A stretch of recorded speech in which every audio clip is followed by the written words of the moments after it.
höldum áfram hérna í föstudagsþættinum í pakkhúsinu í Innbænum á Akureyri og ætlum að fara að ræða bækur og sjálfsögur Guðrún kom til okkar hérna. Já, bókakonan okkar. Já. Bókafrömuðurinn. Bókagunsa. Á fjórum. Já.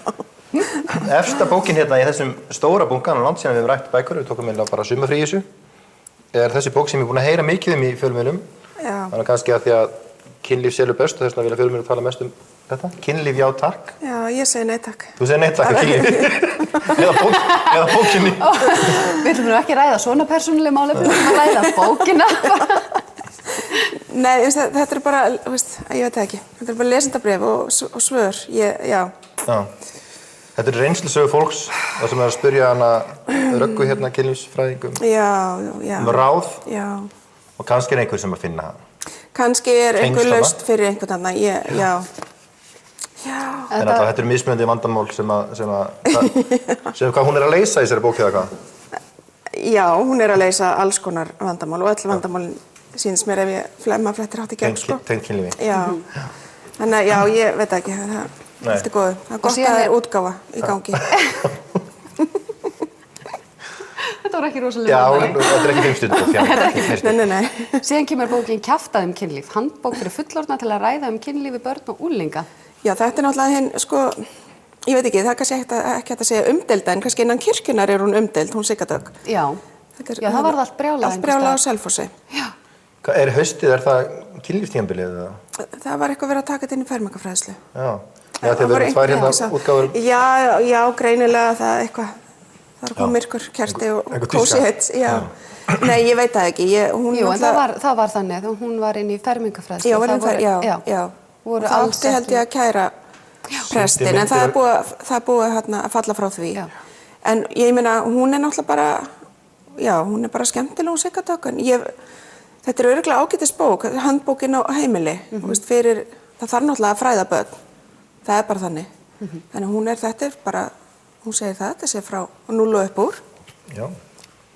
Þannig að það er náttúrulega bíflugan og blómið og allt það. Auðvitað, þetta er samt eitthvað sem allir foreldrar hugsa hvernig á maður að gera þetta og hvað á maður að segja. Það kemur alltaf að þessum tímapunkti, saman hvort maður á stelpu eða strák.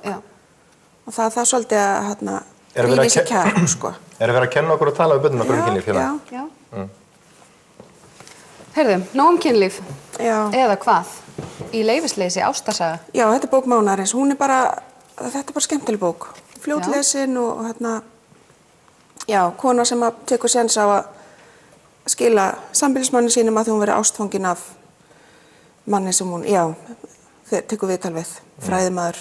Og já, hún var eiginlega pínu ástfanganari heldur en hann af henni. Þannig að, þetta er... Þessi svona Hún er þunn. Hún er þunn, í heppilegri stærð. Já. Ég las hana, þetta var fínt á fluglið. Já. Og á ströndina. Já, örugglega. Þeir sem að fara þangað. Þeir sem að fara þangað. Fólk sem er ástfangið, hefur verið ástfangið eða hefur í hyggju að verða ástfangið á að lesa þessu bók. Já.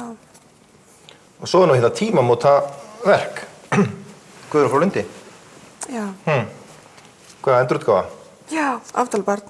Hún að seljast eins og heit lumma. Já, aftur. Hún fekk náttúrulega frábæra dóma þegar hún kom út. Nei, nú er bara allt brjálað. Ég á eftir að lesa hana. En hún er búin að seljast alveg ótrúlega vel og fólk er gaman að lesa hana. Þetta er náttúrulega gamli tíminn og opnaði hún ekki svolítið bara bókina fyrir nýjum lesendum, Guðrún frá Lundi? Það held ég. Með nýjan stíl og tala hluti sem... Já, það held ég. Fólk bara hefur núna áhuga á að lesa hinabækurnar hennar. Já.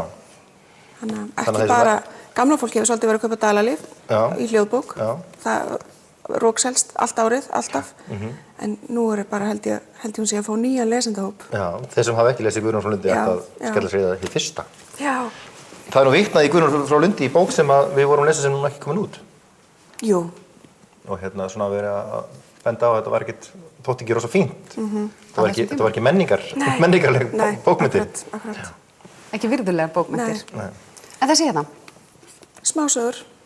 Þetta er Alice Munro, Nóbelsverðlaunahafi. Þessi er frábær. Rosalega góð. Gaman að lesa smásögur. Það er svona, hún kemur fyrir þingurnar, þunnubækurnar. Já.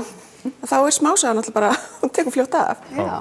Það er ekki, og það er alltaf beinu kikk í þeim. Og hvað, er hún að fjalla í smásögum? Allt? Já, bara allt, þetta alls konar sögur. Manneskjur öllu tagi, ungar, gamlar, ríkar, fátækar, konur og karlar. Stendur hér. Já. Þetta ungur höfundur. Ég ákvað að grípa hana með mér. Hún var að koma þessi bók, svolítið, smásögur líka. Við ætlum nú að fá þennan til okkar einhvern tímann, við hittum hann daginn. Já. Og svona fyrsta spurningin var, sem komum til að spyrja hann þegar hann kemur til okkar, hvort það sé nú ekki erfitt að gefa út bók með þessu nafni. Davíð Stefánsson. Með þessi skjá. Já.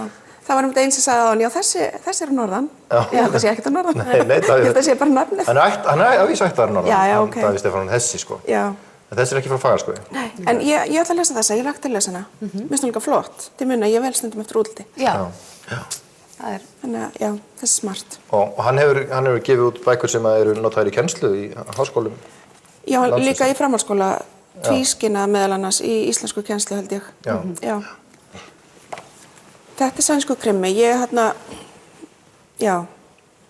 að sjálfsög ekki búin að lesa hana, þetta er krimmi. Já, þú ert ekki í því. Nei. Tókst ekki svona krimmatímabil? Takk ekki allir krimmatímabil? Nei. Ég tók rosalegt krimmatímabil þar sem það var bara ekkert annað sem kom af stað. Já. Svo eitthvað neginn... Já, það eftir. Ég eða ekki. Eða ekki.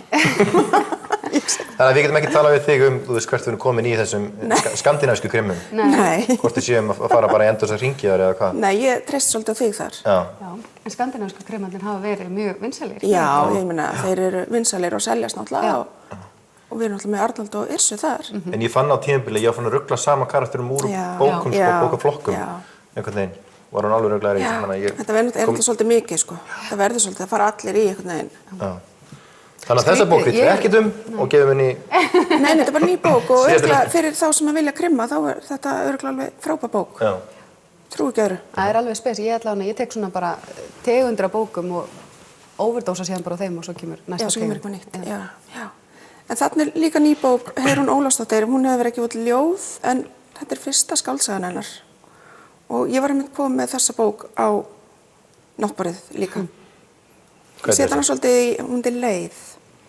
Ég ætla svolítið að flokka hana bara eins og Davíð, þó að hann sé með smásögur að þau eru bæði svona. Er hún leið eða er þetta eitthvað leið sem hún er að fara? Ég veit ekki hvort hún sé leið eða á leiðin eitthvað. Nei. Nema hvort ekki sig. Komst ekki að því nema að lesa þessa bók. En nú fer að styttast í að það er náttúrulega jólabókaflóðið framundan. Við finnum alveg fyrir því að nú eru bókaútgáfurnar að pæla og að vinna eða bara leggja loka hönd á allt. Hvernig hefur einhverja tilfinningu fyrir því hvað er að fara að gerast núna? Nei, bara eiginlega ekki neina, sko. Það er náttúrulega síðustu jólur búin að vera frábær. Já. Ég var að vísa klár í morgun bók sem að kemur út eftir mánuð, eða tæpan, bara 9. október. Og ég bara vaknaði snemmi í morgun til að geta klára hana því hún var svo frábær. Íslenskur höfundur og ég get ekki beðið eftir að sjá hana bara í kassanum, sko. Og sögursviðið bara hér. Sögursviðið hér, já. Ótrúlega flott bók. Fyrsta skáldsaga. Já. Verður ekki samt svolítið spennt þegar þú ert í þessum bransa að þessi tími, haustið, veist þetta er að fara að koma saman? Já, þetta er að fara að hellast. Já, þetta er að byrja. En þín vinna, færð þú handrið til þín svona þannig að viti svona nokkuð veginn hvernig veturinn verður? Nei, ekkert. Þú færð bara hendur á sama tíma? Þessi góði maður, hann var svo almennilegur og svo bara, þetta var bara svo heppilegt að bóki skildi vera svona frábær. Já. Þannig að í augnablikinu er þetta eiginlega bara uppáhaldsbókin. Tölum meira annars þetta, ég sé að þú ert bara að segja frá að tala hana. Já, því maður náttúrulega vill ekkert segja neitt, ekki nefna, ekki höfund eða... Nei. Loksins er cliffhanger hérna. Já, það er svolítið spennandi. 9. október. Já. En við erum eftir að fá því oftar og oftar hérna fram að jólum. Já. Í bóka. Nú þurfum við eiginlega að fara að demba okkur í meiri lestur. Já, förum að lesa. Förum að lesa. Takk fyrir komuna. Haust og kertaljós og bók, það getur nú eiginlega ekki verið betra.